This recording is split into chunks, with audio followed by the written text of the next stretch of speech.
ابو البشر حضرت سیدنا آدم علیہ السلام اور حضرت سیدہ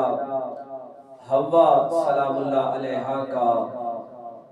ذکر مبارک ہو رہا ہے۔ قرآن کی آیات اس بات کی گواہ ہے کہ اللہ والوں کا تذکرہ ہی اللہ کا ذکر ہوتا ہے۔ حضرت آدم کا ذکر کرنے والی رب کے کلام کی یہ روشن آیات اپنے ہر پڑھنے والے کو پہلا پیغام یہ دیتی ہے کہ جو رب کے محبوب و مقرب ہیں ان کا ذکر ہی رب کا ذکر ہے۔ گزشتہ آیات میں ہم پڑھ رہے تھے کہ حضرت آدم علیہ السلام اور حضرت حوا سلام اللہ علیہا اس درخت کے قریب گئے اور اس کا پھل انہوں نے کھا لیا، تو اللہ کریم نے انہیں ندا دی، آواز دی کہ اب کیوں چھپ رہے ہو؟ وہ پتوں سے اپنے جسم کو ڈھانپنے کی، چھپانے کی کوشش کر رہے ہیں۔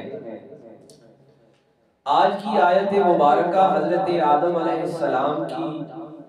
عرضی بھی ہے، درخواست بھی ہے اور ان کا مرتبہ اور اعزاز بھی ہے۔ یہ حضرت آدم کی دعا، یہ حضرت آدم کے الفاظ جو ان کو ان کے پروردگار کی طرف سے ہی عطا ہوئے، یہی بندگی سکھانے کا ایک طریقہ ہے اور یہی بندگی کا پیمانہ ہے۔ انہی سورہ اعراف کی چند پچھلی آیات میں ہم نے پڑھا تھا کہ ایک اور ہے جس نے غلطی کی اور جس نے سرکشی کی۔ غلطی کی جگہ اس کے لیے لفظ اردو کا جو ہے وہ سرکشی ہے، بغاوت ہے۔ اور جب رب نے اس سے پوچھا کہ تو نے ایسا کیوں کیا، تو وہ کہنے لگا کہ میں بہتر ہوں اس لیے میں نے ایسے کیا، اور بجائے اس کے کہ عاجزی، ندامت، انکساری، پشیمانی کا اظہار کرتا، اس نے کچھ اور کہا۔ اب جو بندہ خدا ہے، جو بندگی کی معراج ہے اور جو ابو البشر ہے اور جو رب کا محبوب و مقرب ہے، اب اس کے ایک عمل کے بعد اس کی اپنے پروردگار کے بارگاہ میں کیا نیاز مندی ہے، کیا عاجزی اور کیا انکساری ہے۔ یہی بندگی کا پیمانہ ہے، یہی بندگی کی کسوٹی ہے، یہی میرٹ ہے اور یہی لیول ہے۔ حضرت آدم کا جواب یہ تھا جب رب نے ندا دی نا کہ وَنَادَاهُمَا رَبُّهُمَا، کہ آپ نے یہ کیا کیا ہے، إِنَّ الشَّيْطَانَ لَكُمَا عَدُوٌّ مُبِينٌ، یہ تو تم دونوں کا کھلا دشمن ہے۔ تو حضرت آدم نے یہ نہیں کہا کہ ایسا ویسا ہو گیا، کوئی حجت نہیں، بہانہ نہیں۔ اور بندگی یہی ہے کہ اپنی غلطی کے بعد اپنی غلطی کو تسلیم کر لیا جائے۔ اور حضرت آدم کے وہ پہلے الفاظ جو بارگاہ پروردگار میں پیش کیے گئے، رب نے ان کو سند رکھا، قرآن کی آیت کے طور پہ محفوظ کیا کہ قیامت تک بنی آدم کے لیے بندگی کا میرٹ بن جائے، پیمانہ بن جائے۔ قالا، ان دونوں نے کہا، ربنا ظلمنا انفسنا، اے ہمارے پروردگار ہم نے اپنے آپ پہ ظلم کر لیا۔ انہوں نے یہ نہیں کہا کہ کسی نے ایسا کہا تھا، ایسا ہو گیا، ویسا ہو گیا، نہیں، بلکہ انہوں نے تسلیم کیا۔ وَإِن لَّمْ تَغْفِرْ لَنَا، اب اگر تو نہ بخشے، وَتَرْحَمْنَا، اور اگر تو نہ مہربانی کرے، رحم کرے، لَنَكُونَنَّ مِنَ الْخَاسِرِينَ، تو پھر ہم خسارے والوں میں سے ہو جائیں گے۔ خسارہ یہ نہیں ہوگا، خسارہ یہ ہو جائے گا کہ پروردگار ناراض ہو جائے۔ لیکن رب اپنے محبوب و مقرب کے ان الفاظ کو قرآن کی آیت بنا کر قیامت تک کے لیے محفوظ کر کے سند دے رہا ہے۔ خطا ہو گئی ہے، نسیان ہو گیا ہے، بھول چوک ہو گئی ہے، آؤ آدم کے فرزندوں، آؤ آدم کا طریقہ ہم بتاتے ہیں۔ جب رب نے پوچھا وَنَادَاهُمَا، یہ کیا ہو گیا ہے؟ اے میرے بندوں یہ کیا ہو گیا ہے؟ تم اس درخت کے پاس کیسے چلے گئے؟ انہوں نے یہ نہیں کہا اس نے ایسا کہا تھا تو ویسا ہو گیا، نہیں، قال ربنا ظلمنا انفسنا، اے ہمارے پروردگار ہم نے اپنی جان پہ، اب انہوں نے اور کچھ بھی نہیں لیا کہ کسی پہ الزام لگایا جائے، کسی کو کہا جائے، بلکہ انہوں نے کہا ربنا ظلمنا انفسنا۔ اس نے کیا کہا تھا؟ اس کا جواب اور تھا، اس کا جواب یہ تھا کہ تو مجھے مہلت دے، دیکھ پھر میں کیا کرتا ہوں، یہ اس کے الفاظ تھے۔ اور پہلا اس کا جواب یہ تھا کہ انا خیر منہ خلقتنی من نار، کہ یہ مٹی سے بنا ہے، میں آگ سے بنا ہوں، اس لیے میں نے نہیں کیا، میں جانتا ہوں نہیں۔ آدم کا جواب یہ ہے، بندگی کا جواب یہ ہے، اور بندہ خدا کا جواب یہ ہے، رب کا پسندیدہ جواب یہ ہے، رب کا پسندیدہ جواب یہ ہے ربنا، اے ہمارے پروردگار۔ یہ پہلا لفظ ہی بندگی کو ظاہر کر رہا ہے، عاجزی کو ظاہر کر رہا ہے، انکساری کو ظاہر کر رہا ہے، بندگی کا پیمانہ بن رہا ہے۔ قالا ربنا، ان دونوں نے یہ کہا ربنا ظلمنا انفسنا، پروردگار ہم نے اپنے آپ پہ ظلم کر لیا ہے، وَإِن لَمْ تَغْفِرْ لَنَا، اب اس پہ ڈٹ نہیں گئے ہیں، بندے کو بتایا گیا کہ بندگی کا پیمانہ یہ ہے، بندگی کا معیار یہ ہے کہ بندہ اپنی غلطی پہ ڈٹ نہ جائے، اس پہ نڈر نہ ہو جائے اور اس پہ بے باک نہ ہو جائے۔ بندہ بے باک نہیں ہے، بندہ تو سر بسجود ہے، بندہ تو شرمسار ہے، پشیمان ہے، اور بندگی جو پروردگار کی بارگاہ میں پسندیدہ ہے وہ یہ ہے وَإِن لَمْ تَغْفِرْ لَنَا، پروردگار اگر تو نہ بخشے، وَإِن لَمْ، اگر تو نہ بخشے نا، تَغْفِرْ لَنَا وَتَرْحَمْنَا، اور اگر تو رحم نہ کرے، لَنَكُونَنَّ مِنَ الْخَاسِرِينَ، تو پھر ہم خسارے والوں میں سے ہو جائیں گے۔ یعنی اگر تو مہربانی کر دے تو پھر خسارہ کوئی نہیں ہے، پھر گھاٹا کوئی نہیں ہے، نقصان کوئی نہیں ہے۔ قَالَ اهْبِطُوا بَعْضُكُمْ لِبَعْضٍ عَدُوٌّ، اب رب کی وہاں سے ان کے لیے پیغام کیا ہے، حکم کیا ہے کہ آپ اتر جاؤ زمین پر۔ مفسرین کرام فرماتے ہیں نکالا وہ بھی گیا ہے، بھیجا ان کو بھی گیا ہے، لیکن دونوں کے لیے حکم کی جو حیثیت ہے وہ جدا ہے، کیفیت جدا ہے۔ اسے کہا گیا ٹھیک ہے تیرے لیے مہلت ہے، اور ان کے لیے عزت و عظمت کے ساتھ قَالَ اهْبِطُوا بَعْضُكُمْ لِبَعْضٍ عَدُوٌّ وَلَكُمْ فِي الْأَرْضِ مُسْتَقَرٌّ، اس کے لیے یہ نہیں کہا کہ ہم کوئی تیرے لیے ٹھکانہ بنا رہے ہیں، بلکہ بغیر ٹھکانے کے بھیج دیے۔ اور حضرت آدم کے لیے رب فرما رہا ہے کہ اے میرے بندے تیری ادا بھی پسند آ گئی ہے، تیری یہ ادا بھی پسند آ گئی ہے کہ بھولنے کے بعد بھی تو سر جھکانے والا ہے، تو عاجزی اختیار کرنے والا ہے، تو پروردگار کی بارگاہ میں انکساری دینے والا ہے، اپنے گناہ پہ پشیمان ہونے والا ہے، شرمساری کا اظہار کرنے والا ہے۔ فرمایا وَلَكُمْ فِي الْأَرْضِ مُسْتَقَرٌّ، جنت سے تو ہم بھیج رہے ہیں لیکن اس پوری عرض کو تیرا ٹھکانہ بنا رہے ہیں۔ مفسرین کرام فرماتے ہیں حضرت آدم کے لیے یہ بھی اعزاز بنایا گیا، وَلَكُمْ فِي الْأَرْضِ مُسْتَقَرٌّ، کہ ہم نے اس کو تیرا ٹھکانہ بنا دیا، وَمَتَاعٌ إِلَىٰ حِينٍ، اور اس میں سے ہم نے تمہارے لیے متاع بھی بنا دی ہے، دولت بھی اس میں رکھی ہے،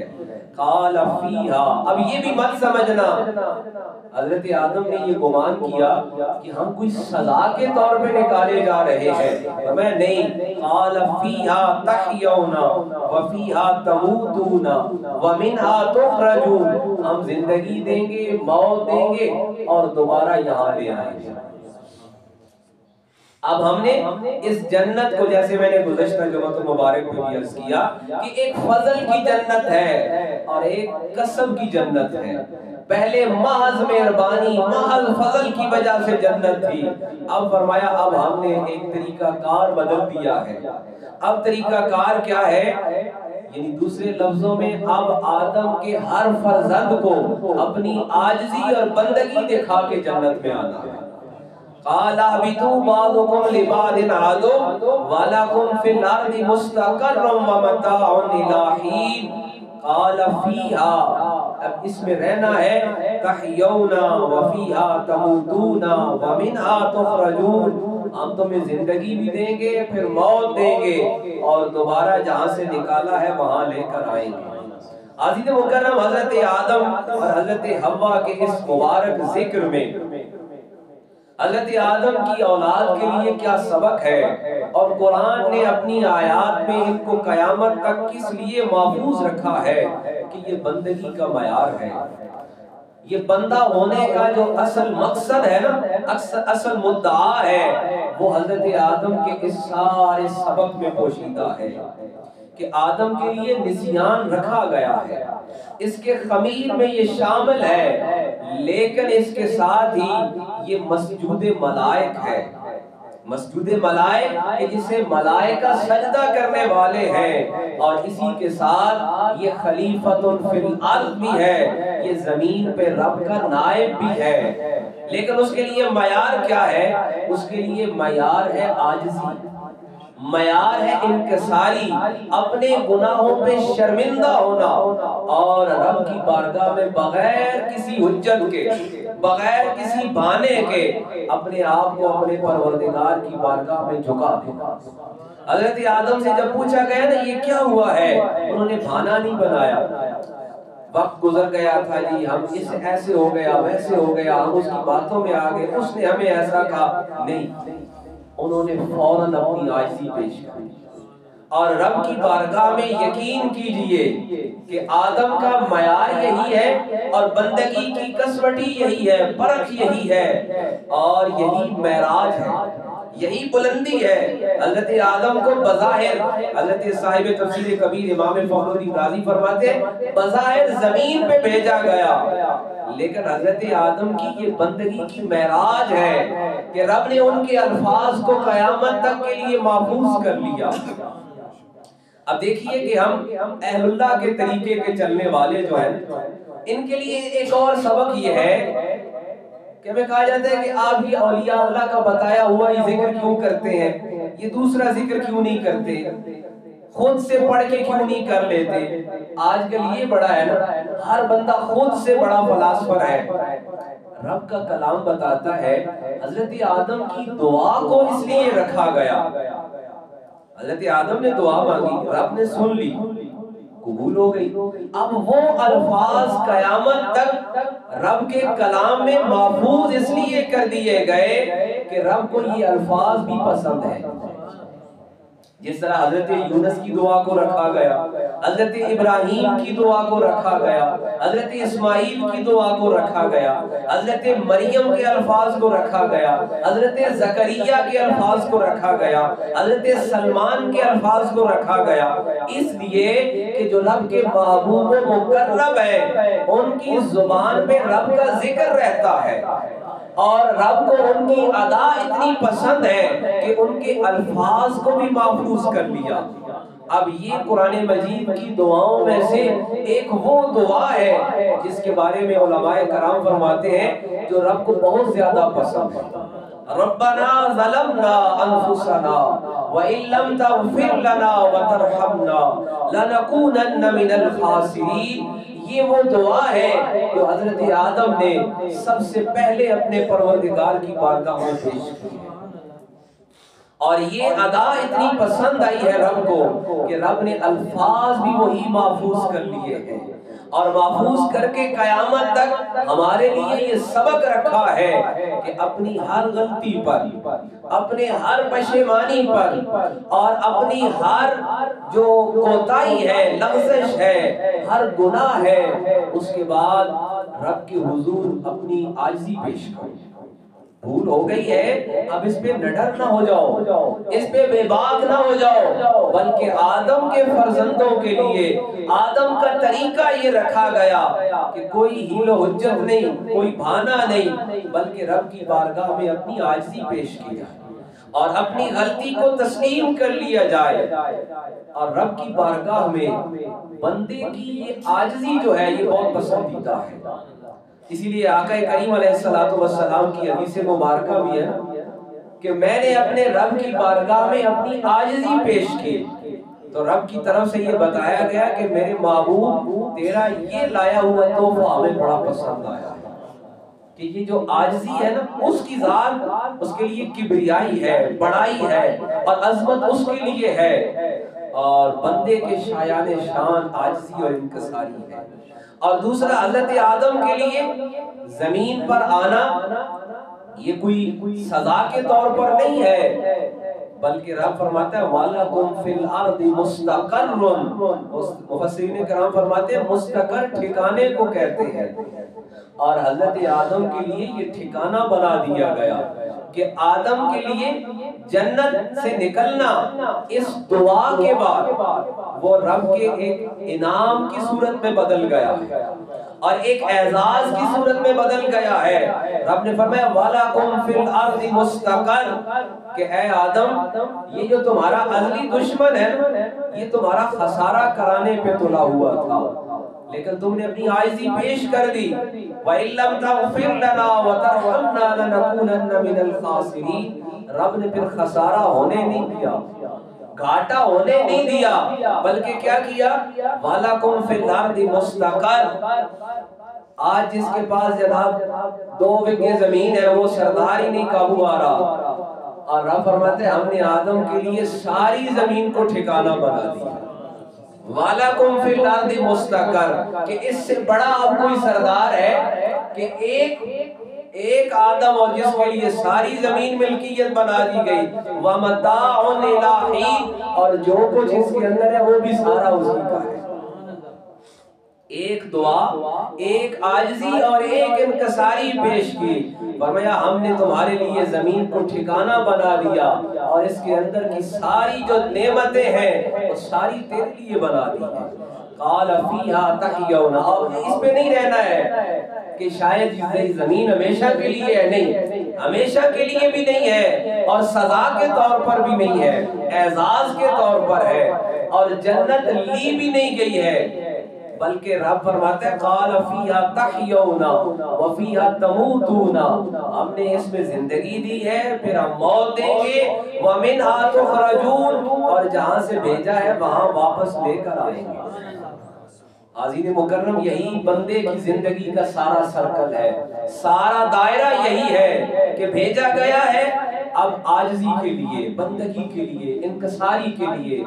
اور جس نے اپنی عاجزی صحیح طریقے سے پیش کر دی، درست طریقے سے پیش کر دی کہ جو رب کی بارگاہ ہمیں قبول ہو گئی، تو اس کا چکر یہی ہے کہ قال فیہا تحیون وفیہا تموتون ومنہا تخرجون، کہ یہ پھر آدم کی اولاد کے لیے اب قسم کی جنت ہے کہ اپنی عاجزی پیش کرو، اپنی انکساری پیش کرو اور رب کی بارگاہ سے جنت کا انعام لیتے جاؤ۔ تو حاضرین مکرم، انسان کی زندگی کا یہی خلاصہ حضرت آدم کے اس سارے واقعہ کے اندر اور اس تذکرہ مبارک کے اندر پوشیدہ ہے کہ بندے نے اپنی عاجزی اور بندگی پیش کرنی ہے، اور الہ العالمین کی طرف سے یہ زندگی بھی ایک اعزاز بن جائے۔ کہتے ہیں نا کہ بندگی زندگی از بندگی، بے بندگی شرمندگی۔ بندے کی زندگی اگر بندگی کے ساتھ ہے یعنی عاجزی کے ساتھ ہے تو پھر تو معراج ہے، پھر تو بلندی ہے، اور اگر بندگی نہیں ہے پھر شرمندگی ہے۔ تو حاضرین مکرم، سورہ اعراف کی یہ آیات مبارکہ حضرت آدم علیہ السلام کا یہ تذکرہ بتا کر اور سنا کر ہمیں یہ پیغام دے رہی ہے کہ الہ العالمین کی بارگاہ میں اپنی عاجزی، انکساری اور بندگی پیش کرنی ہے. اپنے گناہوں پہ ڈٹ نہیں جانا ہے بلکہ اپنے گناہوں پہ شرمندہ ہو کر، شرمسار ہو کر الہ العالمین سے معافی طلب کرنی ہے. تو یقیناً اس کی بارگاہ وسیع ہے، وہاں رحمت، جس طرح بتایا گیا نا، رحمتی واسعت کل شیء، کہ میری رحمت ہر شے سے وسیع ہے. اس کی رحمت ہمارے گناہوں کو ڈھانپنے کے لیے موجود ہے. بس اس کی بارگاہ میں جھکنا ہے. الہ العالمین ہمیں توبہ کی توفیق عطا فرمائے.